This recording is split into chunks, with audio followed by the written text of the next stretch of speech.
विटा नगरपालिका प्रशासकास सामाजिक कार्यकर्ते विवेक भिंगारदेवे व शिवसेना संघटन शिवसाहेब शिंदे यांनी कार्यकर्त्यांसह नगरपालिका मेन दरवाजावर ठिय्या आंदोलन व टाळे ठोको आंदोलन केलं। सामाजिक कार्यकर्ते विवेक भिंगारदेवे यांच्या नेतृत्वाखाली पाणी प्रश्नासह विविध मागण्यांसाठी विटा नगरपालिकेत टाळे ठोको आंदोलन करण्यात आले। पाणी हा विटेकरांचा खूप वर्षापासूनचा प्रलंबित प्रश्न आहे। वर्षाची पाणीपट्टी आकारली जाते, मात्र नगरपालिकेकडून एक दिवस आड पाणी पुरवठा म्हणजेच 6 महिनेसुद्धा पाणी पुरवलं जात नाही। त्यामुळे पाणी प्रश्नासह विविध मागण्यांसाठी सामाजिक कार्यकर्ते विवेक भिंगारदेवे यांच्या नेतृत्वाखाली विटा नगरपालिकेत टाळेठोक आंदोलन करण्यात आलं। यावेळी आंदोलक आणि नगरपालिकेचे अधिकारी याच्यात जोरदार वादावादी झाली। असंख्य नागरिकांच्या वतीने आज आम्ही टाळाठोक आंदोलन करत आहोत। त्या आंदोलनाच्या प्रमुख मागण्या अशा आहेत की विटा नगरपालिका ही एक दिवसाड पाणी देते व जे पाणी देत आहे ते देखील काही म्हणजे जेवढ्या प्रेशरने येत नसल्यामुळे लोकांना अपुरं पाणी मिळत आहे। आमच्या आज प्रमुख मागण्या ह्याच आहेत की रोज नगरपालिकेच्या हद्दीतील कनेक्शनधारकांना रोज पाणी मिळावं। जर पाणी देऊ शकत नसतील तर त्यांनी जी पाणीपट्टी जी आहे ती 50% कमी करावी आणि शास्तीचे जे 2% जो कर लागू केलेला आहे तो रद्द करावा। या प्रमुख मागण्या घेऊन आज आम्ही इथं बसलेलो आहे व या मागण्या पूर्ण झाल्याशिवाय आम्ही इथून उठणार नाही। पत्रकारांच्या समोर दाखवा आम्हाला सक्तीने वसुली करण्याबाबत वगैरे तुमची गाडी तितक्या तातडीने थांबवा आणि जर काही नागरिकांच्याकडून नगरपालिकेने सक्तीने जर वसुली केली तर तुम्ही आमच्याशी संपर्क साधा। त्यावेळेला डायरेक्ट आम्ही अधिकाऱ्यांशी आमच्या पद्धतीने बोलू। तर ह्यांच्या चुका बंद करा, आम्ही डायरेक्ट सक्ती वगैरे सगळं जर कायद्यात बोलायला झालं तर मग सगळ्यात तुम्ही कायद्यातून पाणी द्या आम्हाला, शास्तीचे रद्द करा। 19 तारखेचं पत्र आहे, मला एक विषय वाचून दाखवतो तुमच्या मागणी रिलेटेड आहे। नगरपालिका नगरपंचायतीमधील थकीत मालमत्ता कर व त्यावरील शास्ती अंशतः माफ करून कर वसूल करण्यासाठी अभययोजना करणे व त्यासाठी नगरपालिका कायद्यात बदल करणे, त्यासाठी एक शासनाने समिती गठीत केली आहे। त्याच्यावर आपल्या जे DMA अध्यक्ष म्हणजे आपले आयुक्त संचालक जे आहेत अध्यक्ष त्यांच्या नगरपालिकेचे काही लोक काय सिनियर सगळे CEO किंवा आयुक्त लोक असतात, त्यांची समिती एक जानेवारीचं पत्र आहे।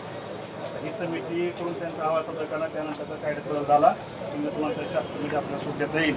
सध्या तरी आपल्या कायद्यामध्ये हे लेखीच आहे, शासनाचं पत्र आहे, तुम्हाला देतो आम्ही, वाटतं हे घ्या किंवा आता तुम्हाला द्यायला चांगले।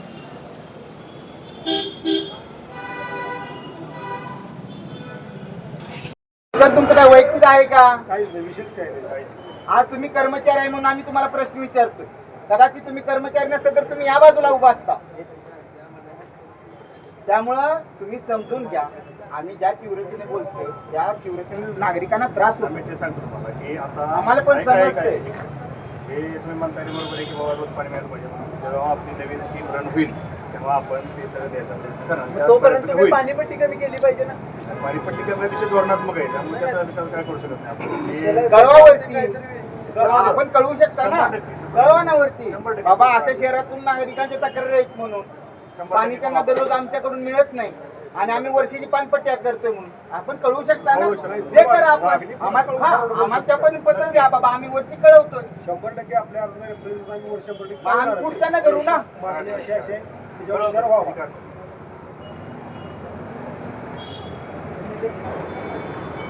बसू आम्ही त्या लेखी द्या, तुम्ही काय द्यायचे काय दिले की लेखी काय दिले बसा खाली, तुम्ही हे जे कळवतो म्हणता ना आम्ही वरिष्ठांना, हे बसा खाली।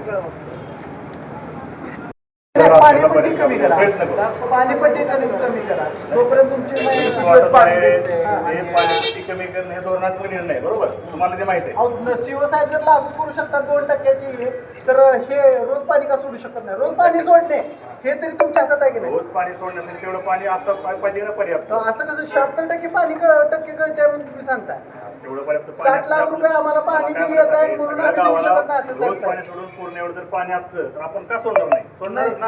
तुम्ही सांगताय पाणी बिल जास्त येते आम्हाला, बिल तर आहेच की। मग आता हे प्रॉब्लेम कुणाचे आहेत? तसं नाही, पाणी काहीतरी हे घेतलं तुम्ही केलं पाहिजे ना। सगळ्या गोष्टी कशा आहेत? जेवढं पाणी दिले जाते ना नागरिकांना तेवढं तुम्ही वसुली करा ना। तुम्ही वर्षाची वसुली करताय आणि 4 महिन्याचं पाणी देताय, 4 महिन्यात नागरिक काय बोलत ना, हकीकत आहे।